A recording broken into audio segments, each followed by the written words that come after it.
Bonsoir Romary Gaudin. Bonsoir. Vous êtes rédacteur en chef adjoint au journal La Tribune. On vient d'entendre la position d'Angela Merkel notamment. L'État allemand va finalement pas vraiment avoir le choix, non ? Si vraiment il y a un risque de faillite de la Deutsche Bank, il n'y aura évidemment pas le choix. On ne peut pas laisser, l'État fédéral allemand ne pourra pas laisser une banque comme la Deutsche Bank faire faillite et être soumis aux règles de résolution bancaire européenne, parce que ce serait une catastrophe pour l'économie allemande et pour l'économie européenne et mondiale. Je voudrais vous montrer la une justement de nos confrères du Monde ce soir. L'Europe tremble pour son système financier. Il y a vraiment un vrai risque de crise financière ? En réalité, la Deutsche Bank, c'est un moteur en fait, pour le système financier international, européen, mais aussi international. C'est une sorte une machine qui fait tourner en réalité l'argent dans le système financier.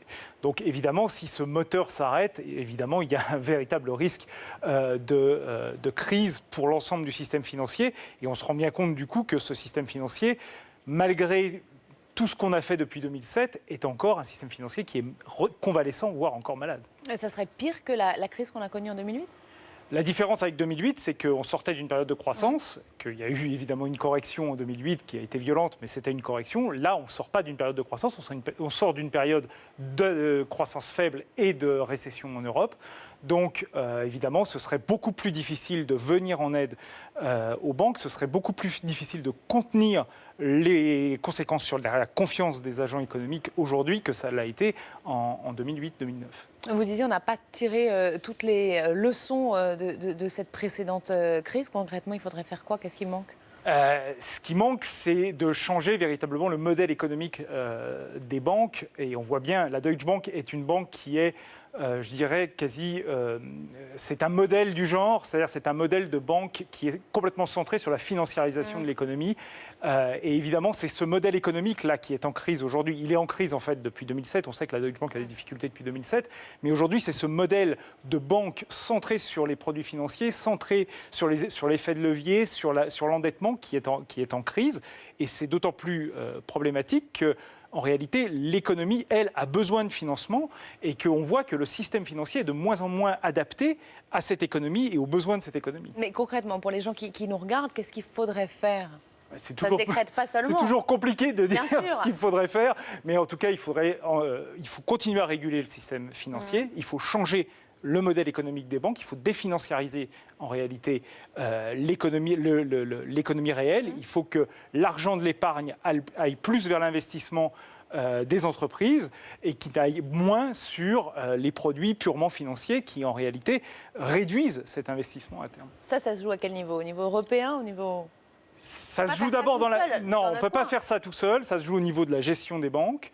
Ça se joue au niveau d'une coordination des banques centrales, des régulateurs, des gouvernements. C'est donc une volonté à la fois politique, mais aussi, je dirais, du secteur, de vouloir véritablement jouer son rôle dans la reprise et dans la constitution d'une croissance qui soit plus solide à l'avenir.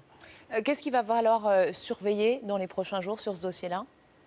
Il va falloir surveiller évidemment l'évolution du cours de la Deutsche Bank, puisque plus le cours de la Deutsche Bank baisse, plus la Deutsche Bank sera en incapacité de se refinancer, de se recapitaliser, refinancement non, mais de se recapitaliser.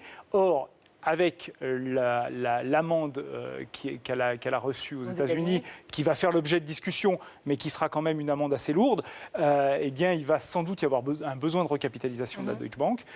Si ce qu'elle a provisionné, c'est-à-dire 5,5 milliards, n'est pas suffisant, aujourd'hui l'amende est de 14, elle sera sans doute négociée, mais voilà.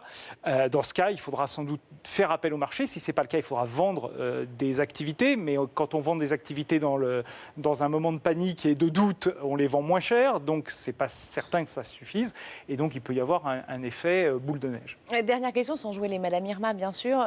Vous voyez-vous comment l'évolution des choses, vous connaissez bien ce dossier ?